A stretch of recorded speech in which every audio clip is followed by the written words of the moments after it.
25ª sessão ordinária do plenário do Supremo Tribunal Federal, com a leitura da ata da sessão anterior.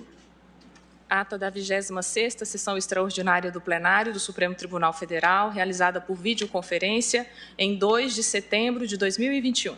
Presidência do senhor ministro Luiz Fux, presentes à sessão, os senhores ministros Gilmar Mendes, Ricardo Lewandowski, Carmen Lúcia, Dias Toffoli, Rosa Weber, Roberto Barroso, Edson Fachin, Alexandre de Moraes e Nunes Marques. Procurador-Geral da República, doutor Antônio Augusto Brandão de Aras. Abriu-se a sessão às 14h41, sendo lida e aprovada a ata da sessão anterior. Não havendo nenhuma observação, eu considero aprovada a ata.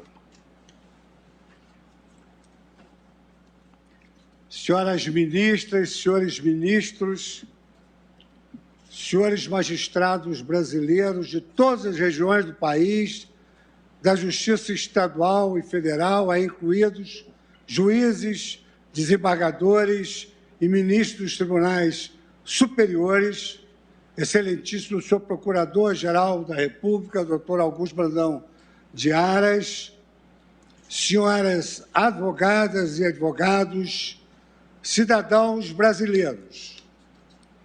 O Brasil comemorou na data de ontem 199 anos de sua independência.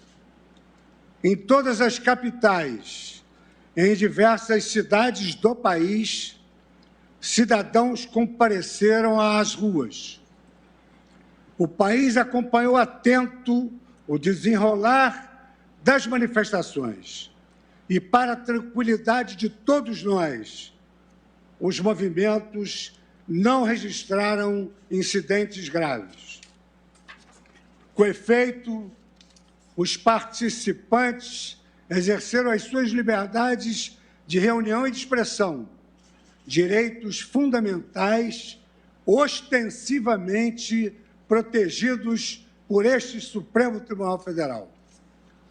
Neste ponto, é forçoso enaltecer a atuação das forças de segurança do país, em especial as polícias militares e a Polícia Federal, cujos membros não mediram esforços para a preservação da ordem e da incolumidade do patrimônio público, com integral respeito à dignidade dos manifestantes.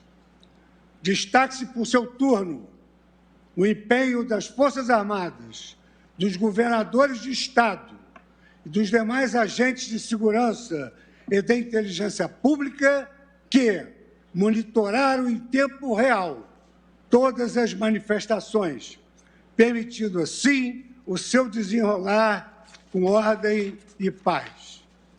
De norte a sul do país, percebemos que os policiais e demais agentes atuaram conscientes de que a democracia é importante não apenas para si, mas também para seus filhos, que crescerão ao palio da normalidade institucionais que seus pais contribuíram para manter.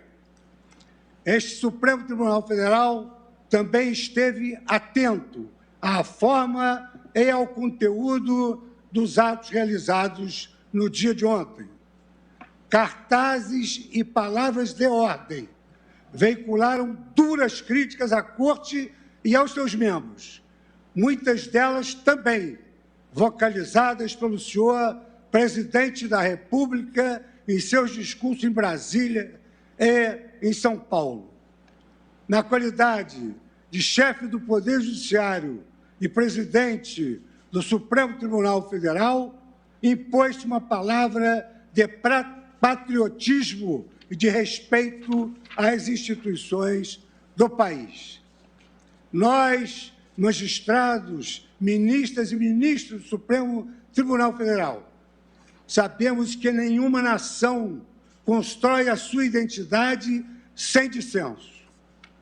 A convivência entre visões diferentes sobre o mesmo mundo é pressuposto da democracia. que não sobrevive sem debates sobre o desempenho dos seus governos e de suas instituições. Nesse contexto, em toda a sua trajetória, nesses 130 anos de vida republicana, o Supremo Tribunal Federal jamais se negou e jamais se negará ao aprimoramento institucional em prol do nosso amado país. No entanto, a crítica institucional não se confunde e nem se adequa com narrativas de descredibilização do Supremo Tribunal Federal e de seus membros, tal como vem sendo gravemente difundidas pelo chefe da nação. Ofender a honra dos ministros, incitar a população a propagar discursos de ódio contra a instituição do Supremo Tribunal Federal e incentivar o descumprimento de decisões judiciais são práticas antidemocráticas e ilícitas, intoleráveis, em respeito ao juramento constitucional que todos nós fizemos ao assumirmos uma cadeira nesta Corte. Infelizmente, tem sido cada vez mais comum que alguns movimentos invoquem a democracia como pretexto para a promoção de ideais antidemocráticos.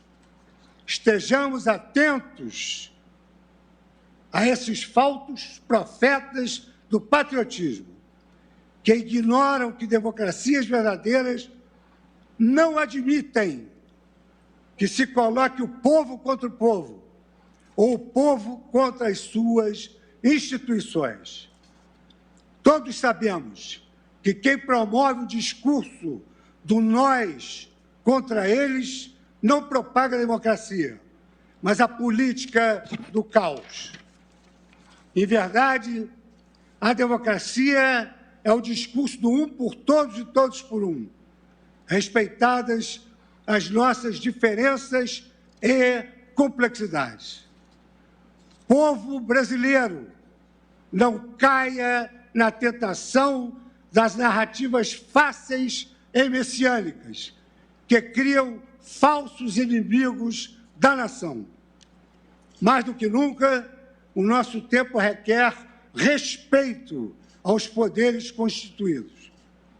O verdadeiro patriota não fecha os olhos para os problemas reais e urgentes do país.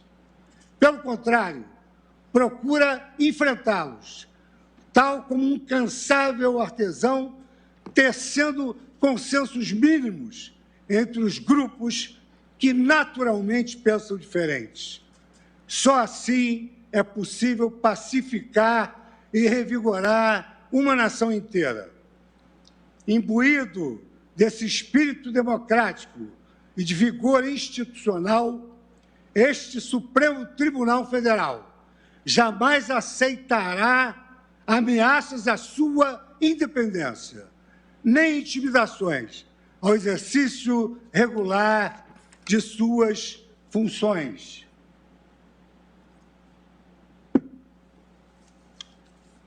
Os juízes da Suprema Corte e todos os mais de 20 mil magistrados do país têm compromisso com a sua independência, assegurada nesse documento sagrado que é a nossa Constituição, que consagra as aspirações do povo brasileiro e faz jus às lutas por direitos empreendidos pelas gerações que nos antecederam.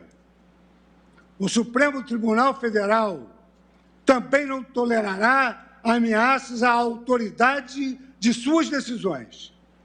Se o desprezo às decisões judiciais ocorre por iniciativa do chefe de qualquer dos poderes, essa atitude, além de representar um atentado à democracia, configura crime de responsabilidade a ser analisado pelo Congresso Nacional. No ambiente político maduro, questionamento às decisões judiciais devem ser realizados não através da desobediência, não através da desordem, não através do caos provocado, mas, de certo, pelos recursos que as vias processuais oferecem. Ninguém fechará esta corte. Nós a manteremos de pé, com suor, perseverança e coragem. No exercício de seu papel, o Supremo Tribunal Federal não se cansará de pregar fidelidade à Constituição. E, ao assim proceder, esta Corte reafirmará, ao longo de sua perene existência, o seu necessário compromisso com o regime democrático, com os direitos humanos e com o respeito aos poderes e às instituições deste país. Em nome das ministras e dos ministros desta Casa, eu conclamo os líderes do nosso país a que se dediquem aos reais problemas que assolam o nosso povo. A pandemia, que ainda não acabou e que já levou para o túmulo mais de 580 mil vidas brasileiras e levou a dor a esses familiares que perderam entes queridos. Devemos nos preocupar com o desemprego que conduz o cidadão brasileiro ao limite da sobrevivência biológica. Nos preocupar com a inflação que corrói a renda dos mais pobres e a crise hídrica que se avizinha e que ameaça a nossa retomada econômica. Esperança por dias melhores é o nosso desejo e o desejo de todos, mas continuamos firmes na exigência de narrativas e comportamentos democráticos, à altura do que o povo brasileiro almeja e merece. Não temos mais tempo a perder.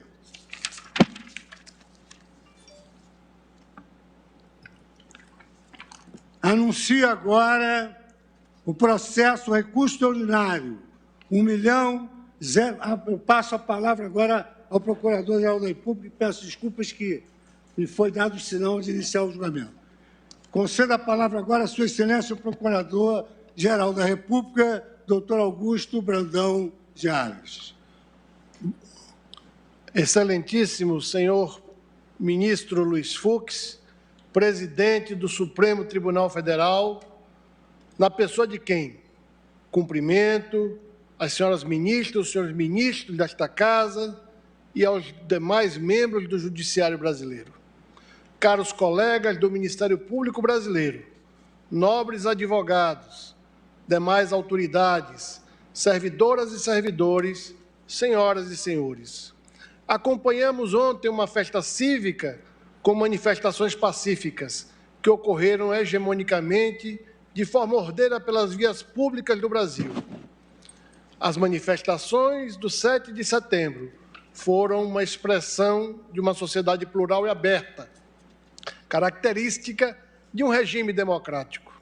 Após longo período de distanciamento social, a vacinação já possibilita que concidadãos reúnam-se pacificamente para manifestarem-se. A voz da rua é a voz da liberdade e do povo, mas não só.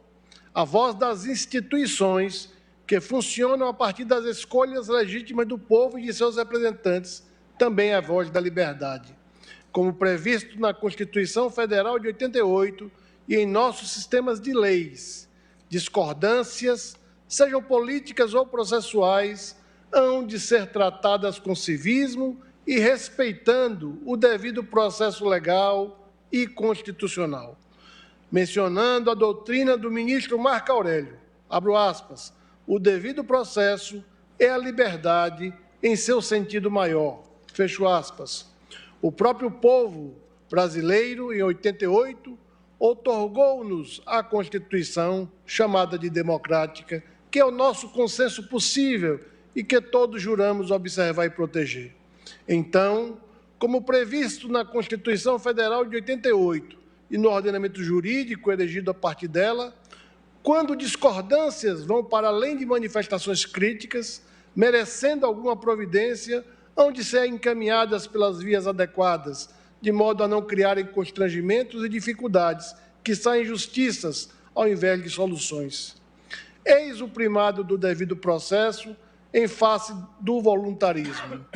Construir decisões legítimas, respeitáveis, sólidas, ainda que não sejam unânimes. O Ministério Público Brasileiro, como instituição constitucional permanente, segue trabalhando pela sustentação da ordem jurídica e democrática, pois não há estabilidade e legitimidade fora dela. Dentre os alicerces do constitucionalismo moderno está o da divisão ou separação das estruturas do exercício do poder estatal. Esse princípio está nas raízes do constitucionalismo, presente nas experiências históricas que insurgiram contra o absolutismo e culminaram no surgimento do Estado de Direito, diga-se, Estado de segurança jurídica, Estado de verdade e de memória. Invocando as lições da história de Aristóteles e John Locke, que distinguiram as funções estatais, cabendo a Montesquieu, na obra clássica O Espírito das Leis, teorizar o princípio da divisão ou da separação dos poderes, demonstra-se a necessidade de fragmentar o exercício do poder do Estado em diferentes estruturas orgânicas e funcionais, de modo a proteger a liberdade dos indivíduos, dos cidadãos brasileiros.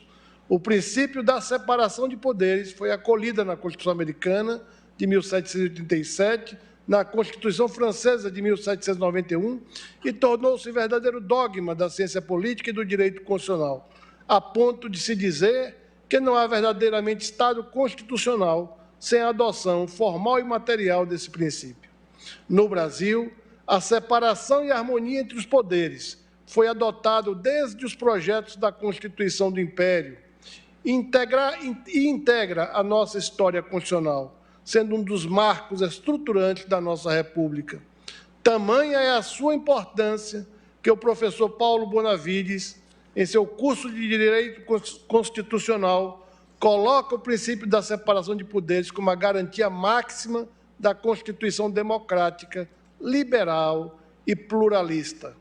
O saudoso professor, nascido na Paraíba, destaca na sua obra que esse princípio é, abro aspas, emblema de resistência a poderes autocráticos e a formas de governo havidas por usurpadoras de direitos e garantias fundamentais da pessoa humana. Fecho aspas. A independência entre os poderes pressupõe harmonia. Sem esta, o equilíbrio transfigura-se em conflito permanente. Essa harmonia que pregava John Jay há de ser buscada por todos e exige institucionalidade nas medidas e recursos próprios e no devido tempo. Não podemos desprezar os recursos e ferramentas da institucionalidade, o devido processo legal, o devido processo legislativo, o devido processo administrativo. Por meio dessas vias formais do nosso Estado democrático de direito, assegura-se que as minorias tenham voz e meios contra os excessos da maioria, e também que os direitos da maioria sejam preservados no processo decisório inerente às democracias representativas ou diretas. A democracia é um grande concerto de interesses públicos, é o governo dos contrários, mas também é o governo do possível. É mediante o diálogo, com discordâncias, mas sem discórdias, um caminho para a paz, por meio do consenso social. Nós amamos a democracia, pois nela floresce a liberdade com a qual tanto sonharam e pela qual tanto se sacrificaram. É na democracia que mulheres e homens livres realizam-se em sua existência. Reafirmamos que, juntos, trabalhando por uma sociedade livre, justa e solidária, aperfeiçoaremos a nossa democracia. Afinal, como bem disse o doutor Ulisses Guimarães, na data da promulgação da nossa Constituição de 88, abro aspas, a Constituição certamente não é perfeita, ela é própria, o confessa ao admitir a reforma. Quanto a ela, discordar, sim. Divergir, sim. Descumprir, jamais. Afrontá-la, nunca. Palavras do grande político brasileiro. Fecho aspas. O titular do poder constituinte, o povo brasileiro, por meio de seus legítimos representantes, tem sabido, dentro da institucionalidade, superar os desafios e crises que se impuseram ao Brasil desde 1988.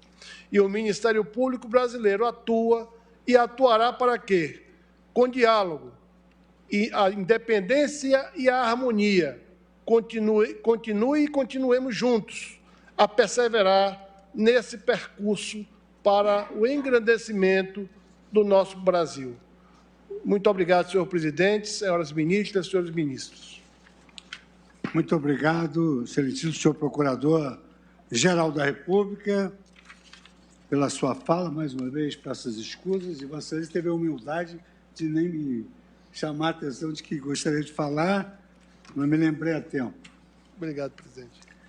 Chama a julgamento o recurso extraordinário 1.017.365 da relatoria de Sua Excelência, o ministro Edson Fachin. Nós realizamos todas as sustentações orais que foram deferidas. Foram mais